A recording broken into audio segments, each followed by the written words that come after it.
درې مذهبونه مونږ تاسو مخکې ذکر اوس وایي که چېرته یو سائل او معترض اعتراض وکړي فریق ثانی د فریق ثالث سره او هلته د امام ابو حنیفه یو روایت راغلی قال حدثنا فهد قال حدثنا ابو نعیم قال حدثنا ابو حنیفه دا 614 دغه روایت ته معارض معترض من باندې اعتراض کوي وای تاسو په استدلال کې د ابو حنیفه روایت راو او ابو حنیفه روایت د هشام بن عروه نه کړل او دا روایت خطا ده د امام د ابو حنیفه روایت د هشام بن عروه نه او هغه د پلار نه کوي نو دا خطا ده ستاسو استدلال چې غسل د جمع بین الصلاتین لپاره دا منسوخ د صحیح نه ده وذالک او دا چې خطا ده نو ولې خطا ده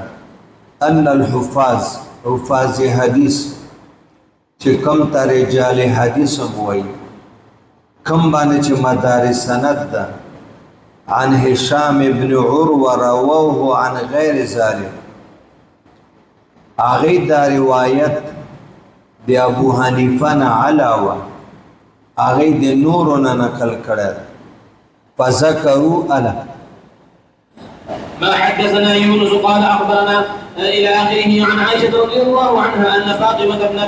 ابي حبيش جاءت الى رسول الله صلى الله عليه وسلم وكانت تستحاض فقالت يا رسول الله اني والله ما اطهر افادع الصلاه ابدا فقال رسول الله صلى الله عليه وسلم انما ذلك عيب وليست بالحيض دا درد وینه دا د هیڅ نه ده ګوره دلته ابو حنیفه په منځ کې نشته دلته چې کوم روایت راځي او دې کې د تذکرہ نشته اخبرني عمر سعید ابن عبد الرحمن مالک لیس عن هشام بن عروه عن ابيه عن عائشه وليست بالحجة فإذا أقبلت الحجة فاترك الصلاة وإذا ذهب قدرها فاغسلي عنك قدرها چې کله مقدار مقرر ورځ د حیض تیری شي کاغه شریعت مقرر کړی دی لس یا عادت د خزو هغه تیری شي نو دا به یو ځلی حکم وکي وصل وکي نو شریعت به په دې فیصله وکړي چې دا حکمن پاک شول عن قدام ثم صلي وبه قال حدثنا محمد بن علي بن داود الى اخره عن عائشه رضي الله عنها مثله فهكذا روى الحفاظ هذا الحديث عن هشام بن عروه لا كما رواه ابو حنيفه هشام بن عروه روایت کړی ده او په هغه طریقه او سند یې نه ده کړی لکه امام ابو حنیفه چې د هشام بن عروه نه کړی ده فكان من الحجة عليهم ان حماد بن سلمة قد روى هذا الحديث عن هشام فزاد فيه حرفا يدل على موافقته لابي حنيفه رحمه الله هغه پکې یو ټکی زیات کړی ده او د اق زائد ټکی دی وجنا د دوی د روایت موافقت ښکاری ل روایت د ابو حنیفه سره وبه قال حدثنا محمد بن حذيفة إلى آخره عن عائشة رضي الله عنها عن النبي صلى الله عليه وسلم مثل حديث يونس عن ابن وهب وحديث محمد بن علي عن سليمان بن داود غير أنه قال فإذا ذهب قدرها فاغسلي عنك الدم وتوضئي وصلي ففي هذا الحديث أن رسول الله صلى الله عليه وسلم أمرها بالوضوء مع أمره إياها بالغسل فذلك الوضوء اول ورته امر د غسل کړی ده او بیا ورته امر دی او داسه کړی ده نو خو دواړه خبرې ټیک غسل برای انقطاع حیض او دس برای صحت صلات هو الوضوء لكل صلاة فهذا معنى حديث لكل وقت صلاتين لپاره أبي حنيفة رحمه الله وليس حماد بن سلمة عندكم في هشام بن عروة بدون مالك وليس وعمر بن الحارث فقد ثبت بما ذكرنا صحة الرواية عن رسول الله صلى الله عليه وسلم في المستحالة أنها تتوزع في حال استحالتها لوقت كل صلاة، إلا أنه قد روي عن رسول الله صلى الله عليه وسلم ما تقدم ذكرنا له في هذا الباب، فأردنا أن ننظر في ذلك لنعلم ما الذي ينبغي أن يعمل به من ذلك. فكان ما روي عن رسول الله صلى الله عليه وسلم ما رويناه في أول هذا الباب أنه أمر أم حبيبة بنت جحش رضي الله عنها بالغسل عند كل صلاة، فقد ثبت نسخ ذلك بما قد رويناه عن رسول الله صلى الله عليه وسلم. ګوره مولانا صاحب درې غسل کول خو ما درته ویلي چې دا برای علاج د وینې کثرت چې هغې کې حرارت وي هغه د اوبو برودت سره ختم شي، او وایي چې قبل ذلك من الغسل لكل صلاتين، نو دې نه مخکې خو د هر منځ لپاره غسل و هغه ختم شو منسوخ، نو غسل لپاره د جمع بین صلاتین منسوخ شوی ده. الفصل الثاني من هذا الباب في حديث ابن داود عن الوهبي في امر سهلة بن سهيل الى رضي الله عنها، فان رسول الله صلى الله عليه وسلم كان امرها بالغسل لكل صلاة، فلما اجهدها ذلك امرها ان تجمع بين الظهر والعصر. چې کله په دا ښځه مشقت او تکلیف راغی چې دا دوه غسلو د درې غسله شواروز کې دام سخته ده، نو بیا یې ورته حکم وکړو یو ځل غسل چې ته حکما پاکه شي، طهارت من الحیض راشي، د عادت یا د شریعت ورځې پوره شوې او هغې بعد بیا اودس لوقت کل صلاتن. وبين المغرب والعشاء بغسل وتعتذر للصبح غسلا، فكان ما امرها به من ذلك ناسخا لما كان امرها به قبل ذلك من الغسل لكل صلاة، فاردنا ان ننظر فيما روي في ذلك كيف معناه. چې په دې باب کې څومره روایتونه راغلي دي د دې صحت څنګه ده، تطبیق څنګه ده او تنسیخ څنګه ده. فإذا عبد الرحمن بن القاسم قد روى عن أبيه في المستحالة التي استحيلت في عهد رسول الله صلى الله عليه وسلم، فاختلف عن عبد الرحمن في ذلك، فروى السوري عنه إلى آخره عن زينب بنت جحش رضي الله عنها أن النبي صلى الله عليه وسلم أمرها بذلك وأن تدع الصلاة أيام أقرائها. ورواه ابن عيينة عن عبد الرحمن أيضا عن أبيه ولم يذكر زينب إلا أنه وافق السوري في معنى متن الحديث، فكان ذلك على الجمع بين كل صلاتين بغسل في أيام الاستحالة حاسبا، فثبت بذلك أن أيام الحج كان موضعها معروفا. ثم جاء شعبة فرواه عن عبد الرحمن بن القاسم عن أبيه عن عائشة رضي الله عنها كما رواه السوري وابن عيينة غير أنه لم يذكر أيام الأقراء، وتابعه على ذلك محمد بن إسحاق. فلما روي هذا الحديث كما ذكرنا فاختلفوا فيه كشفناه لنعلم من أين جاء الاختلاف. اوس به موږ ګورو چې دا اختلاف په دې دوو روایتونو کې د کوم ځای نه راپېښ شوی ده. فكان ذكر ايام الاقراء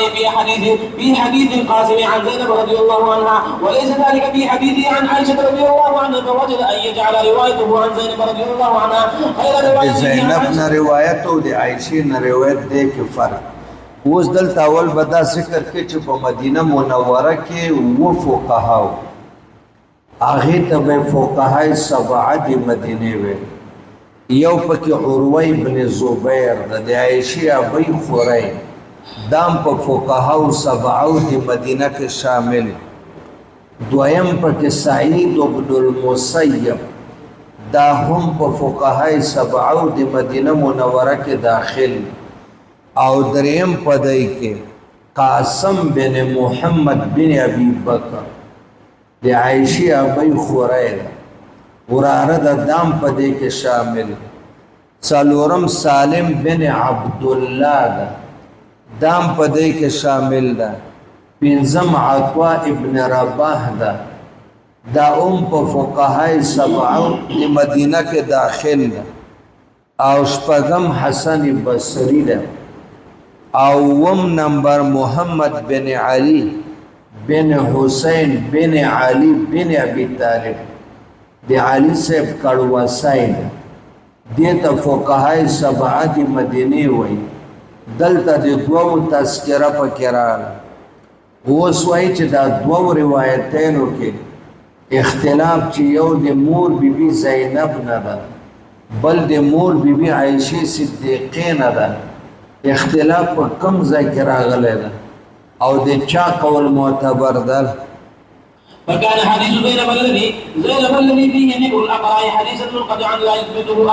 أهل الخبر لأنهم لا يحتجون بالمنقطع وإنما جاء انقطاعه. د زینب بیبي روایت دا منقطع ده،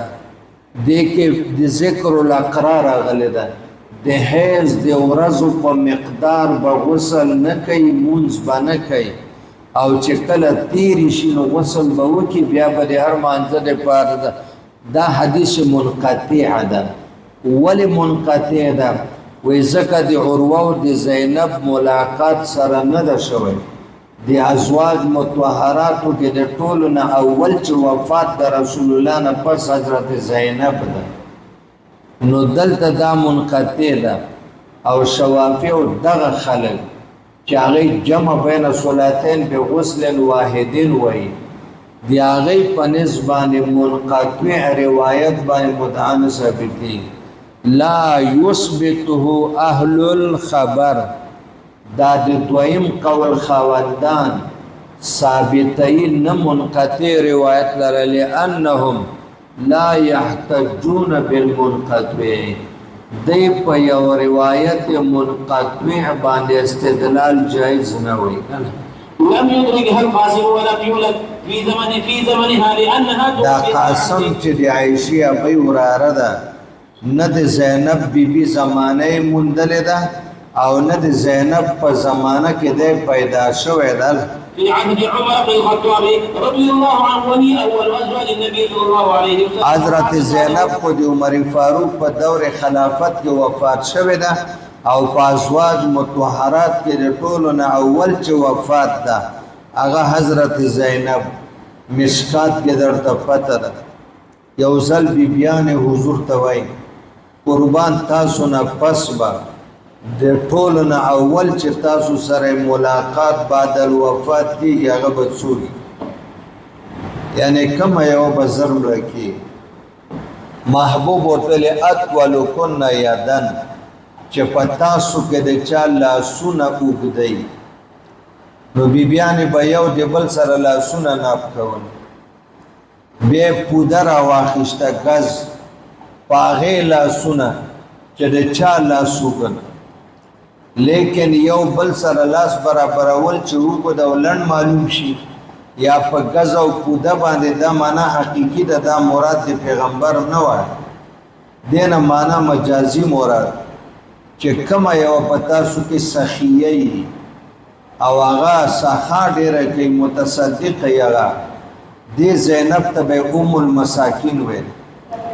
دې به چامرو ته دباغت ورکو او هغه پیسې به بیا په غربه او فقیرانو لګولې. نو وایي موږ ته وروستو پته ولګېده چې وای د طولیت نه مراد صدقه او سخا او دا مجازي معنا ده. وی قاسم خو د دې زمانه کې اړو پیدا نه ده ونې موندلې. وكان حديث عائشة رضي الله عنها هو الذي ليس فيه ذكر الأقراء، إنما فيه أن النبي صلى الله عليه وسلم أمر المستحاضة أن تجمع بين صلاتين بغسل على ما في ذلك الحديث، ولم يبين أي مستحاضة هي. خدام پته نشته چې مستحاضه معتاده ده که مبتدعه ده که متخلله ده او که متحیره ده، خو جمع بین صلاتین ورته ویلی ده. فقد وجدنا استحاضة قد تكون على معنى مختلفة. منګه چې استحاض ته کتلی دي نو انواع او صورتونه د استحاض مختلف دي. ولې موږ ونه ویل چې ولس صورت دي؟ موږ د مبتدعې صورت ذکر، موږ د معتادې صورت هم ذکر کړه، موږ د متخللې صورت هم ذکر کړه، موږ د دوالې صورت هم ذکر کړه، موږ د متحیرې صورتونه. دا مستحاضه مختلف قسم ته دي او رسول الله چې دا حکمونه کړی دي، غسل لكل صلاتین او غسل د جمع بین صلاتین وغیره، دا اوس پته نشته ده چې دا مستحاضه د کم قسم و او د کم قسم مستحاضه ته په دې درېو اقسامو کې کم حکم بیان کړی. بس اللهم صل علی محمد.